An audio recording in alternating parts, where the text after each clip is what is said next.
हे बघ, तुम्हाला विश्वास बसेल का? भारताने एक जबरदस्त रेकॉर्ड ऑस्ट्रेलियावर विजय मिळवला आहे. कोणती टीम? ऑस्ट्रेलियासारखी टीम 119 धावांवर गुंडाळली गेली. किती? फक्त 119 धावा.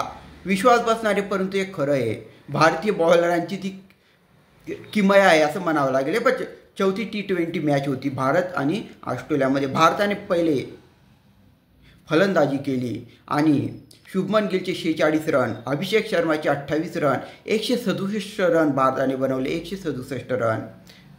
वाटलं होतं सहज ऑस्ट्रेलिया ही मॅच जिंकून जाईल. हे रन काही जास्त नाही, परंतु आपले बॉलर वॉशिंग्टन सुंदर, अक्षर पटेल, शिवम दुबे अशी जबरदस्त बॉलिंग केली. तर एकही ऑस्ट्रेलियाच्या बॅट्समन आपल्या बॉलरपुढे टिकू शकला नाही. पूर्ण ऑस्ट्रेलियाची टीम 119 धावांवर गुंडाळली गेली. फक्त 119 धावा 18व्या ओव्हरमध्ये भारताने जिंकून घेतला आणि ही सिरीजमध्ये भारत 2-1ने पुढे गेलेला आहे. आता ही सिरीज भारत हरणार नाही. 2-1ने भारत पुढे गेलेला आहे. जबरदस्त बॉलिंग नक्की पहा तुम्ही. जास्तीत जास्त ही चांगली आनंदाची बातमी शेअर करा. म्हणजे तुम्हाला आवडली असेल माहिती सबस्क्राईब करा शेअर. धन्यवाद.